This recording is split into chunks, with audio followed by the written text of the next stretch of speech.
Hey everyone, welcome to Neura Pod, a channel covering all topics related to Elon Musk's brain-computer interface company, Neuralink.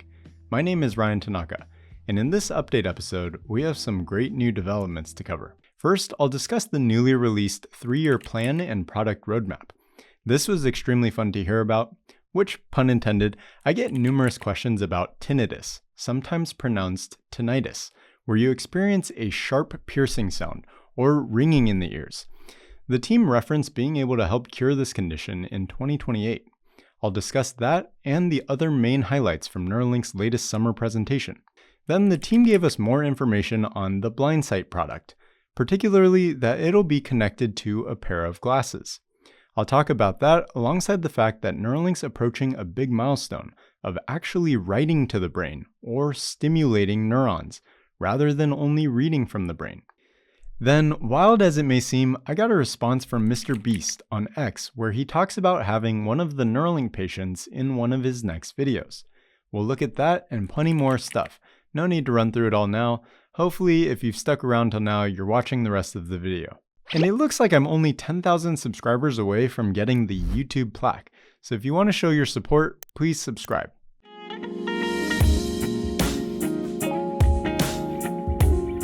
There are some great new pieces from this latest update, with this clip being the most information dense. Let's listen in. So now, just to step you through what the product evolution is going to look like in the next 3 years, today what we have is 1,000 electrodes in the motor cortex, the small part of the brain that you see in this animation called the hand knob area, that allows participants control computer cursors as well as gaming consoles. Next quarter, we're planning to implant in the speech cortex to directly decode attentive words from brain signals to speech. And in 2026, not only are we going to triple the number of electrodes from 1,000 to 3,000 for more capabilities, we're planning to have our first Blindsight participant to enable navigation.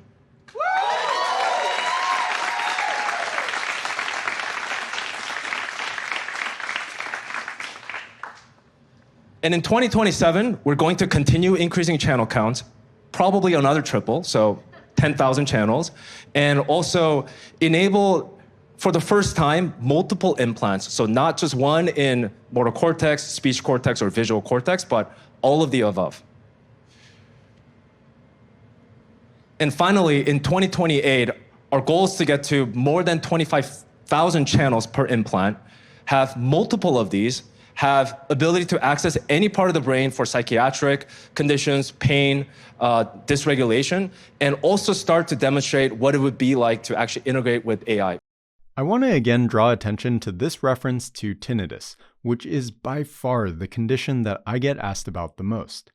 Currently, around 1 in every 7 people, or 50 million Americans, have tinnitus, according to the American Tinnitus Association. And to emphasize Neuralink is serious about helping with this condition, a Twitter user back in 2022 asked Elon directly, and this was his response. Definitely, might be less than 5 years away, as current version Neuralinks are semi-generalized neural read-write devices with around 1,000 electrodes, and tinnitus probably needs much fewer than 1,000. Future gen Neuralinks will increase electrode count by many orders of magnitude. Diving deeper into this, tinnitus is not an actual disease.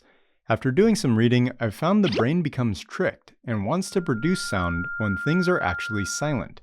It's a symptom as a result of other issues like hearing loss or noise damage. It's usually managed with therapies, but there's currently no reliable, widespread way to address it. This is something to consider next time you're out at a concert or a club and the music is, let's say, above the recommended range. Anyway, this hits at the core of why Neuralink is so special. They're building a total package from the ground up that can address a very wide variety of brain problems. They can stimulate the neurons in the auditory cortex to make the brain hear sounds. They can also send sounds in to cancel out other noises. This is how noise-canceling headphones work. But imagine that happening directly in your brain rather than through your ears. Moreover, just the other day, Elon added this. There is a clear path to restoring hearing with a Neuralink, even for someone who has had total loss of hearing since birth, as our device directly activates the neurons in the brain that process sound. Please share this video link with anyone you know who could benefit from learning about this. Then DJ continued with this. And all this is to say that we're really building towards a set of fundamental foundational technology that would allow us to have hundreds of thousands, if not millions of channels with multiple implants for whole brain interfaces that could actually solve not just these debilitating neurological conditions, but be able to go beyond the limits of our biology. Let's break this down. Here's a clear timeline showing the product roadmap. Thus far, Neuralink has implanted their devices in 7 trial participants, with 4 suffering a spinal cord injury and 3 having ALS. Neuralink's 6th participant, Rob Greiner, shared some photos and videos on X. We also did an interview that you can watch here. And take a look at this picture of the staples following Rob's surgery. And I should note that Neuralink's implant cadence has clearly accelerated, with a 6-month duration between patients 1 and 2, and only 1 week between patients 6 and 7. For each of these trial participants, the benefit of being able to control a computer with just their thoughts is clear. With this ability, they can send text messages, they can write emails, they can post on X, play music, play video games, and perform useful work like designing objects in 3D modeling software. But Neuralink isn't stopping there. They want to help with a wide variety of neurological conditions. DJ said in this quarter, the team will implant in the speech motor cortex, which aligns with this post from Neuralink's first patient with ALS, Brad Smith, who goes by ALS Cyborg on X. Any people with ALS who are comfortable with technology should apply to the Neuralink trial. They are doing surgery in Phoenix, Miami, and Abu Dhabi. You can do 2 options: speech restoration, where the implant will be in the speech motor cortex to track attempts to talk, or the computer control. Like me and the others, the implant is in the hand motor cortex to control the cursor. Please share this and tag anyone who might be interested. People with ALS also need a good caregiver. People outside of the USA can get into Abu Dhabi easier. Now think about how remarkable this truly is. Neuralink is working to give control to the paralyzed, speech to the mute, sight to the blind, and hearing to the deaf. I've started to see more folks on X are recognizing how fantastic of a company mission Neuralink has. That makes me happy. Now going back to what Elon said about increasing the electrode count, that aligns well with the earlier part of DJ's presentation, where he discussed increasing the electrode count 3-fold within the coming year from the current 1,024 electrodes to more than 3,000. And that's great for enabling new applications because more electrodes means more streams of brain data. Then the other main advancement Neuralink's working on next year is Blindsight, which if you follow my channel closely, you've probably heard me talk about this a bunch. But fortunately, we got some new info. Here's a clip of Joey O'Doherty talking about how the visual prosthesis will work. Blindsight is our project to build a visual prosthesis to help the blind see again.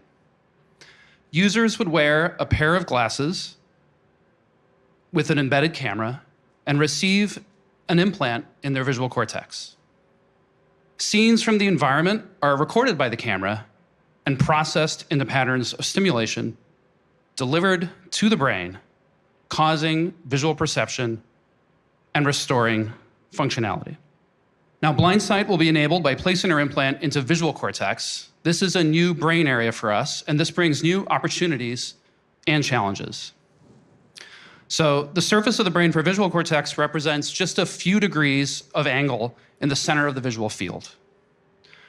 Larger fields of view are represented deep within the cortical folds of the calcarine fissure.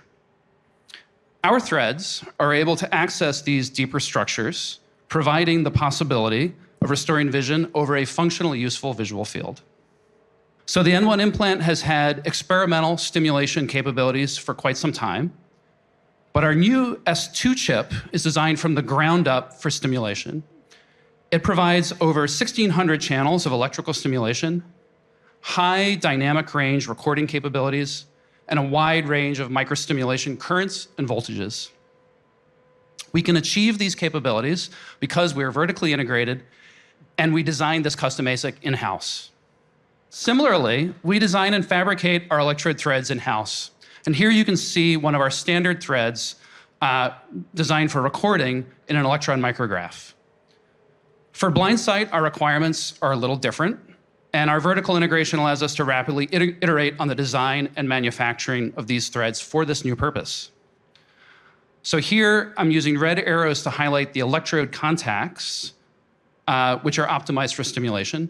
And as you can see, they're a little bit larger, which results in a lower electrical impedance for safe and effective charge delivery, which is important for Blindsight. Now, how can we calibrate our implant for Blindsight? So here's one way. We stimulate on the array, picking, say, 3 different channels. The user perceives something, say 3 spots of light, somewhere in their visual field, and points at them. We track their arm and eye movements and repeat this process for each of the channels on the array. And here's what a simulated example of a Blindsight vision could look like after calibration. Cool to see the team is going to be able to seamlessly embed the camera sensor into these glasses. You can take a look at how this prior visual prosthesis diagram looked compared to the one they showed just the other day. And like I mentioned at the beginning, this is a big milestone for Neuralink, to actually stimulate, or write to neurons in the brain, rather than just reading them. They showed they've been working on a new chip that is specifically well suited for stimulation. This chip will pair nicely with the new stimulation thread design as shown here. And then another component to make this whole thing work, I enjoyed seeing how Neuralink is going to access deeper structures with their new threads and updated surgical robot. Here's a clip from John, who leads the robot mechanical team. So we had to extend the reach of the needle in the next generation robot, and now we're compatible with more than 99% of the human population. We've also increased the depth that the needle can insert threads. Now we can reach more than 50 millimeters from the surface of the brain, accessing and enabling new indications. This is yet another indication of the fact that Neuralink has their sights set on much larger goals. They've laid out their plan to increase their channel count to tens of thousands of channels. They're setting up manufacturing to scale, and they want a fully automated surgery with a robot that can access many brain regions. Next, we have a clue as to what's going to be in one of Mr. Beast's next videos. For those who don't know, Mr. Beast is the biggest YouTuber on the planet. He's known for extraordinary challenges, being obsessed with becoming the best YouTuber in the world, and his many businesses, all stemming from being quote-unquote just a YouTuber. Recently, he posted this on X. $1 versus $1 billion future tech is a video I've been dying to make. Any companies out there making cool futuristic tech? To which I replied, Neuralink, with him responding, yeah, it'd be cool to have someone who has one in their brain in the video. Now, if you had to put a value on this technology, would you say it's a $100,000 technology, a $10 million technology, or a $1 billion technology? There are arguments to be made for any of these, but I'd argue the positive impact this technology will have far exceeds billions of dollars. Relieving someone of their pain and suffering from a brain or spine problem simply can't be quantified. But going back to Mr. Beast, there are a couple of points to note here. Number one, consider the tremendous exposure Neuralink the company and Neuralink the technology will get when Mr. Beast designates part of his video to this inspiring technology. As someone who easily clears billions of views every week, it will have a very real impact on making this technology more well understood worldwide. And secondly, even if you don't include this new exposure, Neuralink is becoming more well known, as folks are becoming more open to the idea of having an implanted device in their brain. As more people get to know Nolan, Alex, Brad, and the other trial participants, they will become less scared of brain-computer interface technology. As more folks become 1 or 2 degrees of separation away from someone who actually has a Neuralink, the line for signing up to get one will exceed how fast the team can get these implanted. And I love that this is going to happen.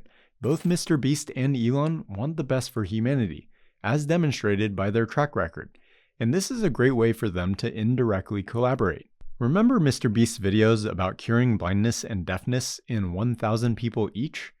Given his desire to learn about a wide variety of things, the Neuralink actually works, and you can symbiosis with technology and just download things to your brain. You'll be able to make so much money that it doesn't matter how much the procedure will cost. Anyone will be able to afford it, essentially. If you have this Neuralink, you have this setup. Yeah, you could just get an infinite loan out to get it put in.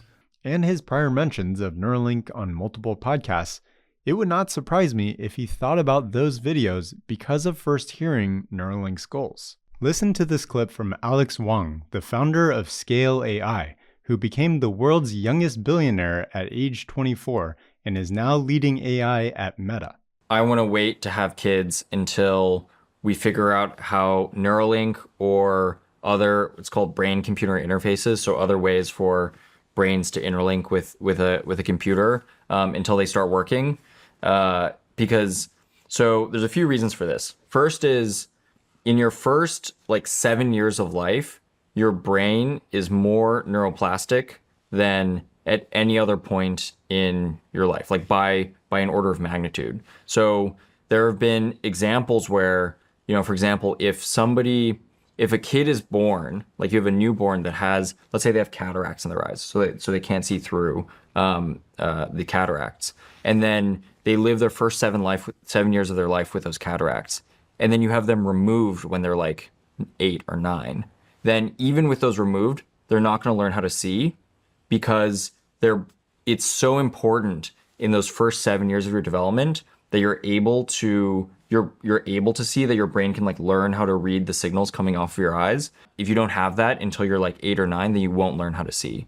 So because it's so important that your neuroplasticity is so high in that early stage of life, I think when we get Neuralink and we get these other technologies, kids who are born with them are going to learn how to use them in crazy ways. It'll be actually a part of their brain in a way that it'll never be true for an adult who gets a Neuralink or whatever hooked into their brain. So if you play this forward, right, you're going to have AIs that are going to continue getting smarter, continue improving. What we need at some point is the ability to tap into AI ourselves. We're going to need to bring biological life alongside all of the silicon-based or artificial intelligence, and we're going to want to be able to tap into that for our own sake, for humanity's sake. Originally, I was thinking it wouldn't be feasible for young developing skulls to get a Neuralink implanted, but it is possible for brain surgery to be performed on infants under extreme circumstances. So I suppose Neuralinks in young children are indeed a possibility. And whether or not they are actually getting the implants themselves, they will certainly be growing up in a world where these implants are commonplace.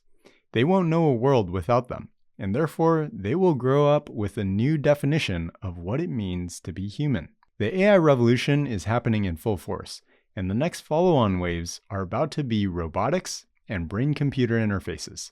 At the beginning of June, this is how much money Neuralink raised from investors: $650 million. With this money, the team's going to buy new equipment, conduct more experiments, build next-generation devices, and most importantly, look to hire more people to add to this talented group. Though it may seem like a simple next step, it's actually quite important that Neuralink is well-funded and fully committed to their mission. Sure, this funding helps them continue doing human trials around the world, but it also makes it less risky for patients. Consider what would happen if you were to get a brain implant and the company went bankrupt several years later. That's the unfortunate reality Australian woman Rita Leggett had to go through in 2013 when the company that made her brain implant, called Neurovista, ran out of money. Against her will, she had to get the implant removed. This was devastating because the implant improved her well-being as she had more control over her lifelong epileptic seizures. "We had been surgically introduced and bonded instantly," she said. "With the help of science and technicians, we became one. I wish I could have kept it. I would have done anything to keep it." So this money isn't just useful for this next wave of human trials. And though it gives more comfort that the company won't be going bankrupt anytime soon, these are just steps in the grand master plan for Neuralink to merge our biological brains with AI digital superintelligence. And who wouldn't want to join this remarkable team? They have, in my opinion, the #1 most inspiring mission in the world. Plus, you get to join a smart and highly motivated team, and they can still goof around, as evidenced by this video from the clinical team. Here's a fun photo shoot the clinical team, minus a few members, did last week. This team has worked on the international expansion DJ talked about here. Not only have we launched this clinical trial, but as of today, we have not just 1, but 7 participants, and we have an approval.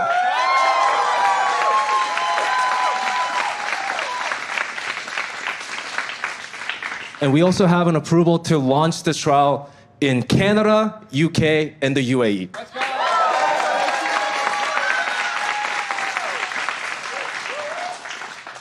So if you or someone you know could benefit from participating in Neuralink's human trials, apply at www.neuralink.com/trials. Also, something I've been hearing come up more frequently is that Neuralink is well funded. Well, sure, but they specifically say this to discredit the work or claim it's the primary reason for Neuralink's success, which is obviously not the case. A company is simply just a group of people working together to create great products and services. Having financial resources is a plus, but there's simply no machine in the world where you can insert hundreds of billions of dollars into it and have it spit out useful products and services. Tesla and Neuralink both have phenomenal teams that solve difficult problems every day. If other companies could do the same, they would get more funding to further their work. This is supported by Elon's statements at the update presentation.